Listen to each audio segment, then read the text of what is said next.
Hola hermanos, me alegro de saludaros, espero que estéis muy bien y espero que tengáis ganas de este estudio de hoy, al igual que yo, la verdad que tengo muchísimas ganas, porque el tema de la voluntad de Dios para nuestras vidas es un tema con el cual nosotros como creyentes pues luchamos bastante, la verdad. Luchamos bastante y sobre todo si uno no tiene los principios bíblicos claros, está bastante perdido y siempre está pensando, uy, ¿esto será la voluntad de Dios? ¿No será la voluntad de Dios? Entonces, como es digamos, una lucha que todos los creyentes tenemos y una lucha la cual yo he experimentado también en mis carnes, pues creo que este va a ser un buen tema, una buena enseñanza y creo que va a traer mucha paz, mucha tranquilidad cuando tomemos ciertas decisiones en nuestra vida. Y nos va a traer también estabilidad, ¿no? Ya sabiendo cuáles son los principios generales y bíblicos que tenemos que atravesar para poder tomar una decisión en cualquier aspecto de nuestra vida. Es muy interesante, la semana pasada dimos lo que es la voluntad de Dios explícita para todos los creyentes, de manera personal, o sea, para todos los creyentes de manera individual, pero para todos, ¿no? Ahora, la otra pregunta surge, bueno, ¿y cuál es la voluntad de Dios para mí en mi situación actual, en mi contexto, en la decisión que tengo que tomar? ¿Qué es lo que Dios quiere que yo haga? ¿Vale? Pues eso es lo que vamos a ir contestando en esta enseñanza de hoy. Primero recuerdo qué es la voluntad de Dios y el griego lo que indica ese es el deseo, el anhelo de Dios por nosotros, por lo que quiere que nosotros hagamos, el deseo que Dios tiene de guiarnos en una dirección concreta porque tiene un propósito, ¿vale? Porque Dios quiere, tiene un propósito que os digo, necesariamente no tiene por qué ser un beneficio para nosotros, a lo mejor puede ser un perjuicio, quizás si Dios quiere que te vayas de misionero a no sé dónde y ahí hay persecución, tú no estás siendo beneficiado, por lo menos no de manera inmediata, ¿no? Pero sí que hay un beneficio eterno, eso también es importante verlo, pero tenemos que entender que el propósito de Dios en nuestras vidas no va a ser algo necesariamente apetecible, ¿vale?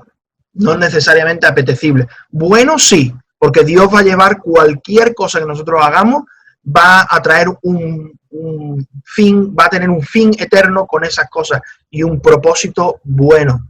Y al final, incluso en la eternidad, sobre todo en la eternidad, veremos que todo lo que Dios hizo tenía un propósito y que ese propósito pues lo veremos reflejado en la eternidad, aunque hay cosas que ahora mismo no podemos comprender muy bien, ¿no? Así que esa es la voluntad de Dios. Os recuerdo que hay una voluntad de Dios explícita para todos los hombres, sobre todo para los no creyentes, que es que sean salvos y vengan al conocimiento de la verdad. Os recuerdo que hay 5 características de la voluntad general de Dios para el creyente individual, que es que seamos llenos del Espíritu Santo, que seamos santos y apartados de la inmoralidad sexual, que nos sometamos a las autoridades, que suframos cuando tengamos que sufrir y que seamos agradecidos, ¿vale? Esos son los 5 estándares bíblicos muy claros y muy explícitos que aparecen en la Escritura. Y como veis aquí, el número 2 y el número 5 tienen que ver con Primera de Tesalonicenses. Así que por eso estamos dando esto en nuestro estudio de Primera de Tesalonicenses.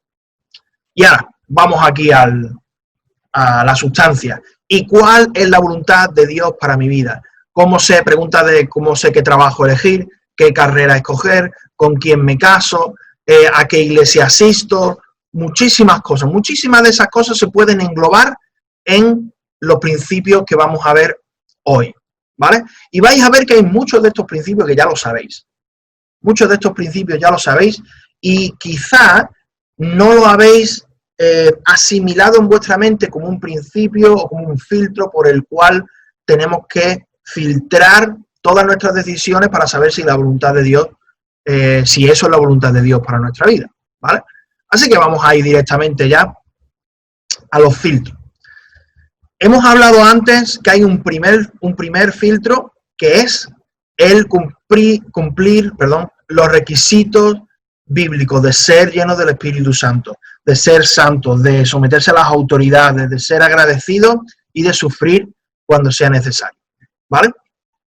Ahora, hay un principio muy importante, muy importante, es clave, es fundamental, que la decisión que nosotros vayamos a tomar tiene que estar de acuerdo, tiene que estar en consonancia con la palabra de Dios. Fijaos lo que dice el Salmo 119, 105. Lámpara es a mis pies tu palabra y lumbrera y luz para mi camino. Perdón, me ha salido ahí la Reina Valera del 60. Esta es la versión de la Biblia de las Américas. Lámpara es a mis pies tu palabra y luz para mi camino. La palabra de Dios nos ilumina el camino, nos dice qué camino tenemos que seguir, nos marca los límites claros, ¿vale? Nos marca los límites claros.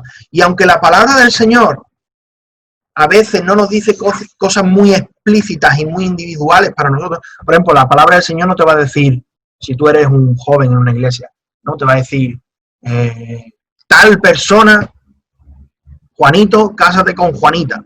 No, eso no lo pone la palabra del Señor. Pero sí que hay un principio bíblico. No te unas en yugo desigual. No te unas en yugo desigual. No te cases con una persona que no es creyente. ¿Vale? No te cases con una persona que no es creyente y que no ama al Señor. Entonces, fijaos que aunque no te dice con quién casarte, pero sí te está poniendo unos límites. Y unos límites muy importantes, La palabra del Señor también nos indica, no sé, muchísimas cosas, que nos involucremos con nuestra iglesia. Así que quizá a lo mejor todavía no sabemos a qué iglesia asistir.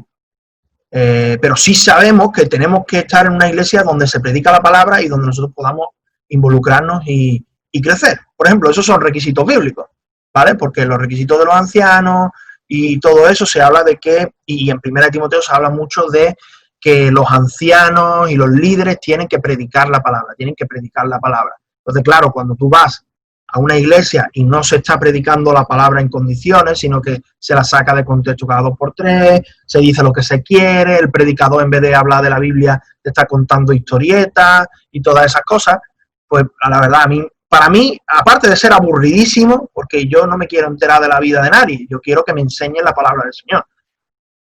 Pero es un requisito bíblico, es decir, si quieres encontrar una buena iglesia, busca una iglesia en donde se predica la palabra, ¿vale? Así que ya veis, dos cosas muy sencillas, pero ahí vemos cómo la Biblia es luz para nuestro camino, nos da criterios específicos para saber por dónde debemos de andar. La gloria de Dios, 1 Corintios 10, 31, dice, entonces, ya sea que comáis, o que bebáis, o que hagáis cualquier otra cosa, hacedlo todo para la gloria de Dios. Muy interesante. Hacedlo todo para la gloria de Dios. Y aquí está poniendo un principio de vida. Cualquier decisión que nosotros tomemos, cualquier cosa que nosotros hagamos, tiene que darle gloria a Dios. Y cuando tú estés en una diatriba, cuando tú estés tomando una decisión, tú tienes que preguntarte, ¿la decisión que yo voy a tomar le va a dar gloria a Dios? Y voy a definir un poco esto de la gloria de Dios, ¿vale? ¿Le va a dar honra a Dios?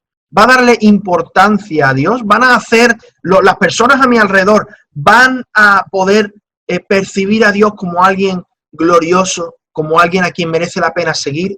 Cuando yo tome esta decisión, las personas a mi alrededor van a ver a Dios como alguien a quien admirar, a quien seguir, a quien amar, alguien importante, alguien por el cual merece dar toda nuestra vida y toda nuestra existencia.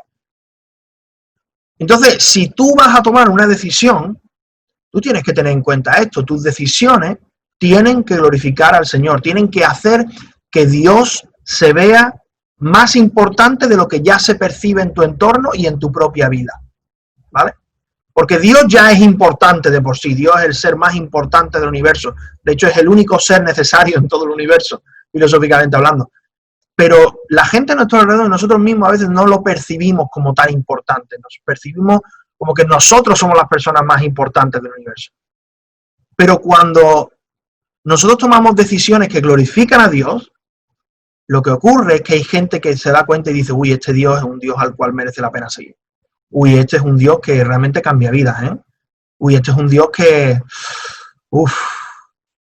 este es un Dios que tiene la verdad absoluta, que puede satisfacer mi alma. Es el Dios que que es el Dios del universo, el Dios creador, el Dios que está por encima de cualquier otra cosa. Y yo ahora me doy cuenta, ¿no? Imaginaos la gente a vuestro alrededor cuando toméis esa decisión y os diga, ay, gracias a tu decisión que tomaste, al paso que tú diste, yo pude darme cuenta de que Dios era alguien a quien yo debía servir, debía amar, debía tener una relación con él. Eso es que Dios se glorifique, que Dios sea magnificado, que Dios sea hecho grande en nuestra vida o percibido como mucho más grande de lo que lo percibimos ahora, ¿vale? Así que es muy importante, ya hemos visto 3 cosas. Primero, que cumpla los 5 requisitos explícitos. Segundo, que esté de acuerdo con los principios de la palabra de Dios. Tercero, que esa decisión glorifique a Dios, que honre a Dios, que magnifique a Dios en mi vida y que eso pueda ser percibido por la gente de mi alrededor. La oración, muy importante esta, ¿eh? Importante esta. Fijaos, Filipenses 4, del 6 al 7. Por nada estéis afanosos, sino sean conocidas vuestras peticiones delante de Dios en toda oración y ruego, con acción de gracias. Y la paz de Dios, que sobrepasa todo entendimiento, guardará vuestros corazones y vuestros pensamientos en Cristo Jesús. Fijaos, por nada estéis afanosos. Eso está siendo un imperativo. El Señor nos está mandando que no estemos afanosos por nuestras cosas diarias, por las cosas de nuestra vida. Es decir, que no nos preocupemos por las cosas de la vida, que no estemos excesivamente ocupados con las cosas de la vida, pensando y diciendo, a ver qué voy a hacer, qué va a pasar con esto, qué va a pasar con lo otro. Claro que hay momentos difíciles y todo eso, ¿no? Pero lo que estamos hablando es que Dios quiere que descarguemos nuestras cargas delante suya. Y Dios quiere que nos descarguemos delante de Él y que cualquier preocupación, cualquier problema, cualquier duda, cualquier circunstancia, la descarguemos delante del Señor. Fijaos lo que dice, sino que sean conocidas vuestras peticiones delante de Dios, en toda oración y ruego, sin olvidar, como dice ahí, la acción de gracias. Siendo agradecidos porque Dios ya nos ha salvado, siendo agradecidos porque Dios se digna a escucharnos, porque Él quiere escucharnos, Él quiere respondernos. Y es muy importante, hermano, que cuando tomemos una decisión, oremos. Que oremos por esa decisión. Si estamos casados, oremos con nuestras esposas, con nuestros esposos. Si esa decisión involucra a otras personas, importante que oremos también con ellos. Orad en cualquier situación. Orad en cualquier situación, en la cual tengáis que tomar una decisión. Es muy importante que oremos. La oración nos ayuda a depender del Señor, ¿vale? La oración nos ayuda a someternos. A veces nosotros queremos una cosa y decimos, Señor, yo esto no creo que sea muy bíblico y tal, pero bueno, Señor, yo lo quiero. Y el Señor a través de la oración y a través de su palabra nos va moldeando. Y nosotros tenemos que ser lo suficientemente sensibles para reconocer cuando oramos que, mira, Señor, yo quiero tomar esta decisión. A mí me encantaría ir por este camino, pero me someto a lo que tú quieras. Así que una oración, pero es una oración real, una oración en sometimiento, una oración en decir, Padre, mira, lo que tú quieras. Hacemos lo que tú quieras. Quítame esta preocupación, quítame esta carga, quítame esta inquietud que tengo y ayúdame a descansar en ti. Muy importante que podamos descansar. La oración es un medio por el cual también descansar en la voluntad soberana de Dios que tiene para nuestra vida. Y la oración y el someternos a Dios va a generar algo muy interesante. Hemos dicho antes que sin orar no podemos tomar ninguna decisión, pero hay algo también fundamental en el versículo 7. Sin tener paz no podemos tomar ninguna decisión, no debemos tomar ninguna decisión. Fijaos el versículo 7, y la paz de Dios que sobrepasa todo entendimiento, guardará vuestros corazones y vuestros pensamientos en Cristo Jesús. Yo, a lo largo de mi tiempo como cristiano, de mi experiencia como creyente, me he dado cuenta que este filtro es algo que a veces la gente no... A veces la gente sabe, a veces la gente no sabe, pero para mí es un filtro muy importante. Para mí hay veces en las que yo tengo que decidir entre una cosa y otra que no está muy claro y que son buenas, incluso las dos cosas pueden llegar a ser buenas, ¿eh? Y hasta ahí estamos en una guerra entre lo bueno y lo mejor. Y yo le pregunto al Señor, Señor, ayúdame, dame paz y todo eso.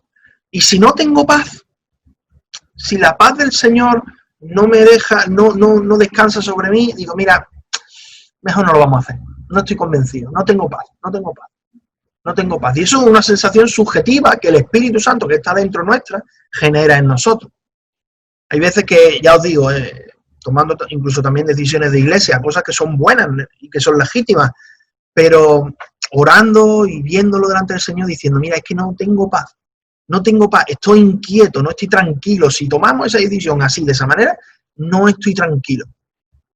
Así que es importante que cuando tomemos una decisión y queramos que sea la voluntad de Dios, que podamos afirmar que tenemos paz, que tenemos la paz que viene de Dios. Una paz que a lo mejor es una paz inusual, es una paz incluso rara, es una, en el buen sentido de la palabra, en el sentido de que quizás la situación es catastrófica, tú deberías tomar una decisión que es la más lógica, pero Dios no te está dando paz por ahí, sino que te está dando paz por avanzar por otra dirección, que no es quizá a simple vista tan conveniente, y la gente te dice, bueno, pero ¿qué estás haciendo? ¿No?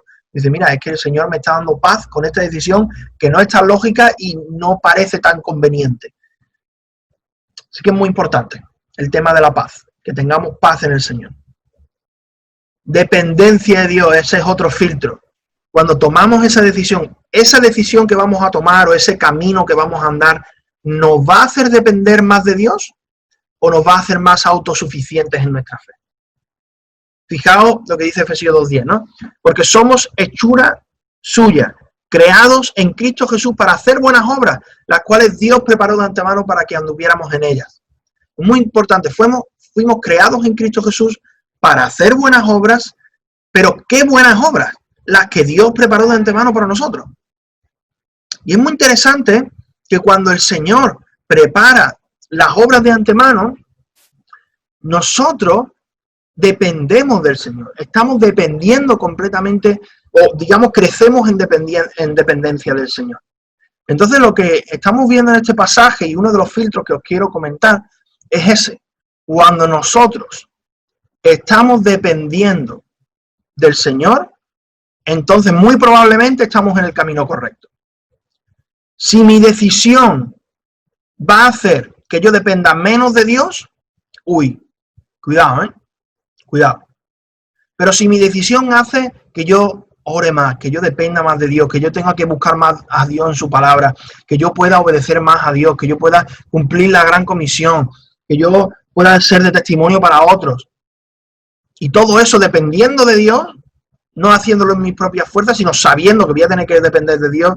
Si a lo mejor estoy tomando una decisión económica difícil, la cual me va a quitar ingresos, pero tú sabes que es la voluntad de Dios. Eso te va a ayudar a depender más del Señor. Te va a ayudar a depender mucho, mucho, mucho más del Señor. Mucho más del Señor. Mucho más. Así que un filtro clave también para saber si nuestras decisiones están alineadas con la voluntad de Dios o no, es si esa decisión o si ese camino que vamos a andar nos va a ayudar a depender más del Señor. Consejo de personas maduras. Este es otro filtro también muy importante. Nosotros como cristianos no estamos en un vacío, ¿vale? No somos cristianos individuales, no somos llaneros solitarios. Eso no existe, en el reino de los cielos no existen los llaneros solitarios. Los cristianos crecen, se desarrollan, son exhortados, son amados, son amonestados y son liderados, son cuidados en la iglesia local. En la iglesia local. En la iglesia local, ahí hay personas que son responsables, que son maduras, que también son líderes de iglesia, aunque también hay muchas personas que no son líderes de iglesia, que son maduras, así que no tiene que ser necesariamente líder de la iglesia, o un pastor, o un anciano, no tiene por qué necesariamente ser, pero sí una persona madura. Entonces, claro, cuando nosotros estamos en la iglesia, rodeados de hermanos, algunos más inmaduros, otros menos inmaduros, pero cuando queremos tomar una decisión, es importante que nosotros vayamos a las personas maduras que nos conocen, que conocen nuestra situación, le contemos todo lo que ocurre y nos digan, mira, oye, yo tiraría por este lado, yo tiraría por este otro, pedirles consejos, y además no pedirles consejo a uno, yo le pediría consejo a muchos, Y fijaos ¿por qué? Porque fijaos lo que dice Proverbios 11:14. Donde no hay dirección sabia caerá el pueblo, mas en la multitud de consejeros hay seguridad. ¿Por qué dicen la multitud de consejeros? Porque en la multitud de consejeros hay diferentes perspectivas. Todas ellas van a ser perspectivas maduras, gente madura en el Señor que te va a dar un consejo bíblico, pero,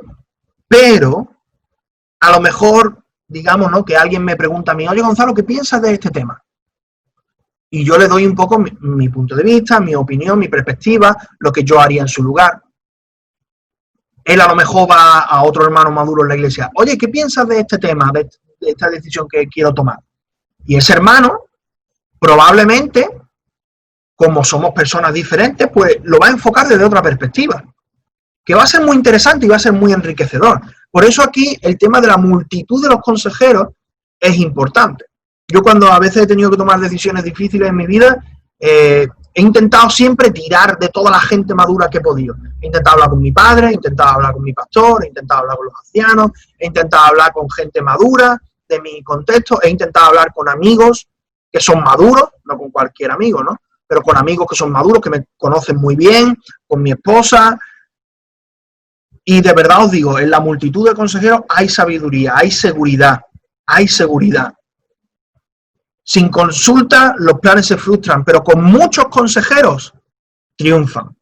Fijaos aquí otra vez el énfasis, muchos consejeros dan muchas perspectivas, dan muchos consejos diferentes.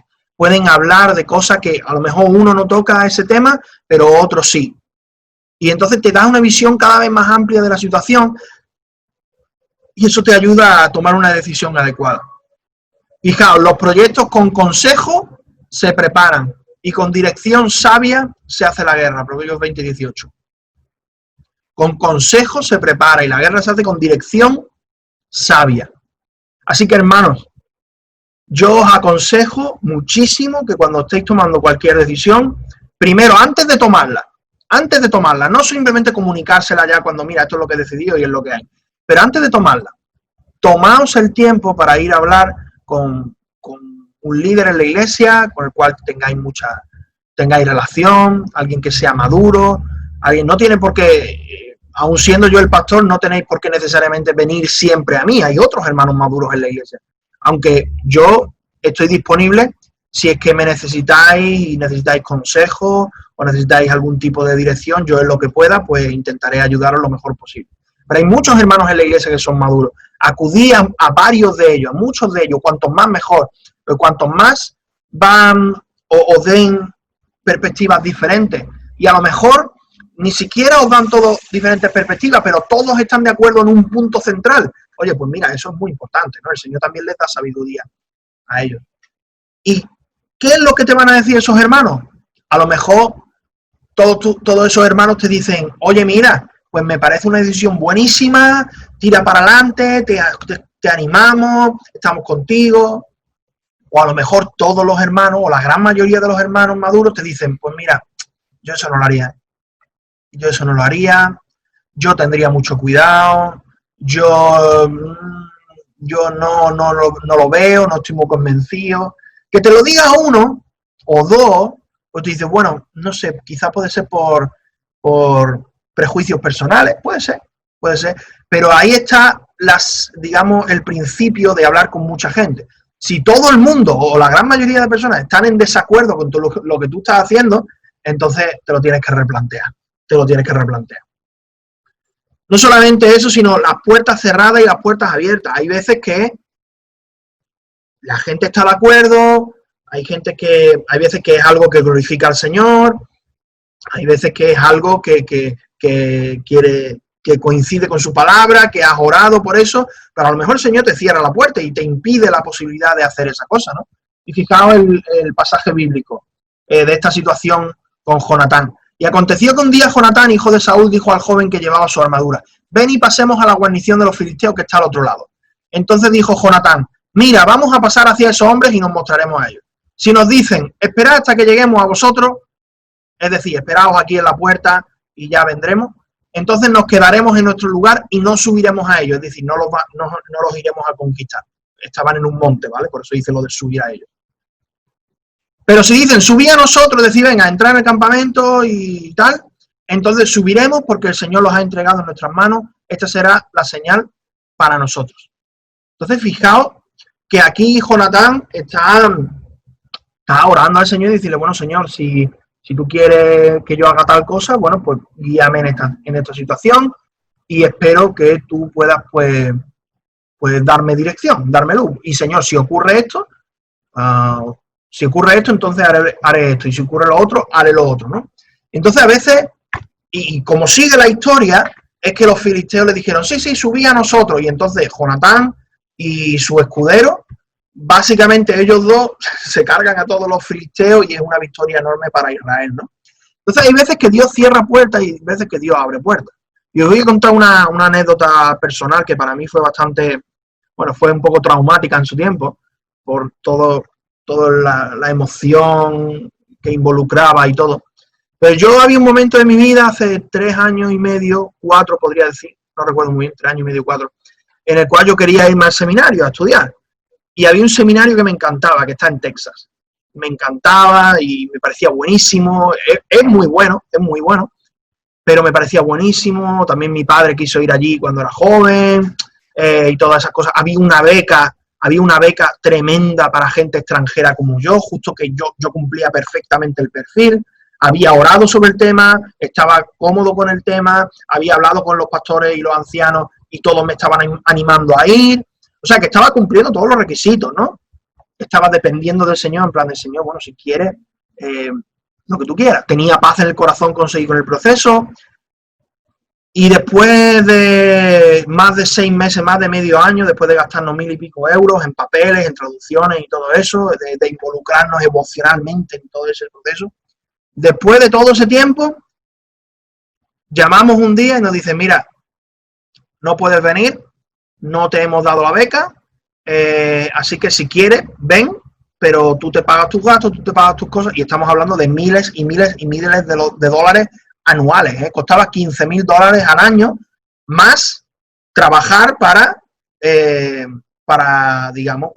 vivir nosotros. Entonces tú imagínate yo estudiando 40 o 50 horas por semana y después trabajando 20 o 30 para poder mantenerme y mantener a mi esposa, y que va, yo dije, mira, eso me parece que la situación sería tan loca, tan absurda, no sé, no lo veo. Y ahí yo vi que el Señor, es que no podía ni siquiera entrar al país de Estados Unidos como estudiante, porque me requerían tener 30.000 euros en el banco, $30,000 en el banco, perdón.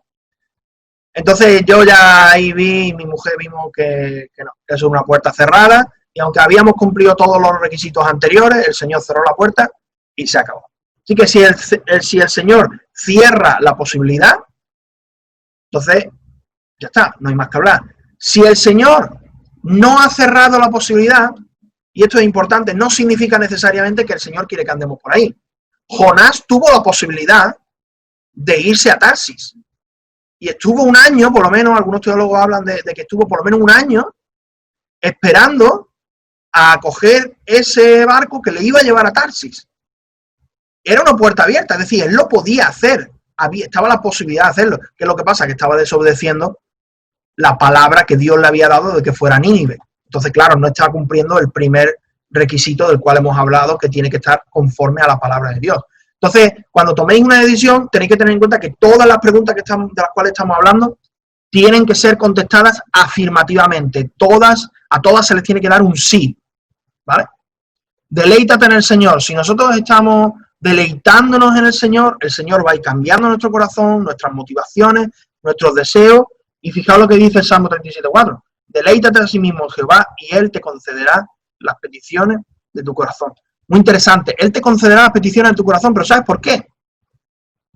No porque tú ya ahora tengas peticiones egoístas, sino porque al deleitarte en el Señor, al orar al Señor, al estar en constante comunión con el Señor te está transformando y está cambiando tus deseos y está cambiando cuáles son tu visión de la vida, tu perspectiva de la vida, tus objetivos en la vida. Entonces, al deleitarte en el Señor, lo que ocurre es que Dios pone dentro tuya sus deseos y pasan a ser tus deseos.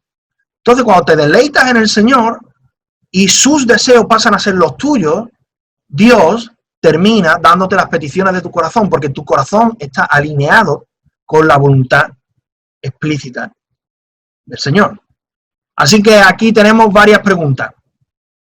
Primera, ¿estoy siendo obediente a la voluntad explícita de Dios para todos los creyentes? Es decir, estoy siendo santo, estoy sufriendo bien cuando tengo que sufrir, estoy sometiéndome a las autoridades, estoy lleno del Espíritu Santo, estoy siendo agradecido, ¿vale? Esos 5 principios que ya hemos visto al principio. Segundo principio, segunda pregunta, ¿mi decisión concuerda con los mandamientos y principios generales de la Biblia? ¿Sí o no? Si no concuerda, pues amigo, fuera. 3, ¿mi decisión le da gloria a Dios? Es decir, honra a Dios, hace que los demás vean a Dios como más importante, más admirable o más deseable. 4, ¿he orado por esta petición sometiéndome, importante, sometiéndome a la voluntad de Dios, no queriendo hacerlo yo lo que me dé la gana? 5, ¿tengo mucha paz sobre esta decisión o todavía sigo inquieto? ¿Tengo paz o sigo inquieto? Eso es importante. ¿Mi decisión me va a hacer depender más de Dios o me va a hacer más autosuficiente en mi vida cristiana? Eso hay que verlo. 7, ¿las personas espiritualmente maduras a mi alrededor que me conocen me animan a que tome esta decisión o me aconsejan a que no lo haga? Me aconsejan que no lo haga. 8, ¿Dios me está abriendo la posibilidad de llevar a cabo esa decisión o no? Es decir, ¿Dios me está abriendo puertas o me las está cerrando? 9, ¿me estoy deleitando en el Señor en mi vida personal? Ahí lo veis. Muchas decisiones, de hecho yo creo que el 100% de las decisiones que nosotros tomamos pueden ser filtrados por todas estas preguntas. Y me gustaría daros un ejemplo particular. Cuando yo estaba saliendo con mi esposa, ya llegó un momento en la situación, ya llevamos 3 años y medio de novio, ya llegó un momento en donde ya teníamos que decidir si queríamos pasar toda la vida juntos o no. Entonces, claro, me gustaría, yo me puse a ver todos estos principios y dije, vale, ¿estoy siendo obediente a la voluntad explícita de Dios? Sí, vale, estoy creciendo, siendo lleno del Espíritu Santo, estoy siendo agradecido, sometido a la autoridad y todas esas cosas. ¿Mi decisión concuerda con los mandamientos y principios bíblicos? Bueno, el matrimonio concuerda. Y yo no quiero irme a vivir con mi esposa, yo no quiero irme a vivir con mi novia, porque eso es pecado, la fornicación es pecado. Así que si quiero estar con ella por siempre, me tengo que casar, que es el consenso bíblico, ¿vale? Así que sí, el matrimonio es algo que honra a Dios y está de acuerdo con su palabra. 3, ¿mi decisión le da gloria a Dios? ¿Va a hacer que otros lo vean como más importante, más admirable y más deseable? Pues hasta cierto punto también. Que cuando la gente vea y diga, uy, tú tienes una esposa, pero tú pones a Dios por encima de tu esposa o por delante de tu esposa. ¿Cómo es eso si tu esposa debería ser lo más importante para ti? Digo, oye, no, es que Dios es más importante para mí. Así que también cumplía el tema de la gloria de Dios. Había orado por esta petición, había orado muchísimo, sometiéndome a la voluntad de Dios y todo, había orado mucho, ella había orado mucho, así que estábamos con mucha paz. 5, ¿tenía paz sobre la decisión o todavía estaba inquieto? Pues fijaos, siempre te aparecen algunas dudas al final y sobre todo cuando estás comprometido. Ya cuando se acerca la boda, a mí me entraron algunas dudas y tal, pero sí que tengo que decir que el Señor me dio mucha paz sobre esa decisión y a las dudas fueron muy momentáneas, esporádicas, no duraron mucho, la verdad. Entonces, tenía mucha paz. ¿Mi decisión me va a hacer depender más de Dios o me va a hacer más autosuficiente? Pues me iba a hacer depender más de Dios.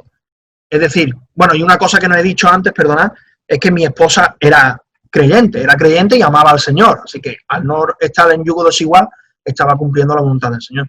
Pero no solo eso, sino que mi esposa, al querer buscar al Señor, iba a ser un apoyo para mí. Cuando yo estuviera mal espiritualmente, ella iba a ser un apoyo para mí. Y cuando ella estuviera mal espiritualmente, yo iba a ser un apoyo para ella. Así que sí me iba a ayudar a depender más del Señor. Íbamos, en vez de andar cada uno por su lado, íbamos como a correr juntos, como a avanzar juntos, mucho más rápido, porque éramos 2 en vez de 1. Las personas maduras a mi alrededor, cuando yo hablé con ellos y le comenté la situación de decidir casarme con ella y estábamos bien y todos nos vieron, todo el mundo, mis padres, sus padres, nuestros pastores, todo el mundo dijeron, claro que sí, casaron. Y además, yo ya en ese entonces ya estaba a punto de trabajar, y eso tiene que ver con la pregunta número 8. Yo cuando le pedí al Señor que quería casarme y tal y cual, pues a los 2 meses me llamaron de un trabajo el trabajo en el cual estuve 4 años de profesor en un colegio privado, y gracias a eso, pues el Señor abrió la posibilidad para yo tener un buen trabajo y poder mantener a mi familia. Así que Dios abrió esa posibilidad y yo ni siquiera la busqué. La verdad es que la oferta de trabajo me llegó a través de un hermano de la iglesia. Y 9, ¿me estaba deleitando en el Señor? Pues sí, estaba ahí dependiendo del Señor y amando al Señor y buscando al Señor. Así que si cumples todo esto, si todo esto va bien, hermano, haz lo que quieras. Haz lo que quieras, porque si tú cumples todos los requisitos bíblicos, si tu decisión es bíblica, si has orado, si estás dependiendo del Espíritu Santo, si has hablado con las demás personas y están de acuerdo, si Dios está abriendo las posibilidades, si estás deleitándote en el Señor, hermano, es que lo tienes en bandeja de plata. Ahí está, tírale para adelante. A lo mejor es difícil, ¿vale? Pues ya está. A lo mejor tendremos que depender muchísimo del Señor, como hemos visto en uno de los filtros, ¿vale? Pues ya está. Pero el Señor va a estar ahí siempre siendo fiel. Así que, ¿cuál es el principio? Me quiero, como hemos dicho antes, ¿no? Me quiero casar con tal persona. ¿Cómo sé si es la persona del Señor para mi vida? Pues mira todos estos principios, y si eso es así, si tú puedes contestar honestamente a cada una de las preguntas como un sí rotundo, entonces, hermano, haz lo que quieras. Haz lo que quieras. El Señor ha puesto ya, ¿por qué? ¿Por qué haz lo que quieras? Porque al alinearte con el corazón del Señor, el Señor ha puesto los deseos en tu corazón que Él quiere que tú lleves a cabo. Así que ahora tus deseos no son tanto los tuyos propios egoístas, sino son los deseos del Señor. Y el Señor te los está poniendo en el corazón para que tú los hagas. Así que, hermano, cuando cumples todo, haz lo que el Señor te está guiando a hacer. Haz lo que quieras, de verdad. Parece una contradicción hasta cierto punto, pero no es así, es bíblico. Haz lo que quieras. Haz lo que quieras siempre y cuando cumplas perfectamente todos los otros filtros. Así que, hermanos, espero que este sea que haya sido un buen estudio, que os ayude y que todas esas preguntas y estos principios os puedan dar paz, os puedan dar ánimo, os puedan dar seguridad en que la decisión que estáis tomando y el camino que estáis escogiendo es algo que está dentro de la voluntad explícita de Dios para vosotros. Que el Señor os bendiga muchísimo.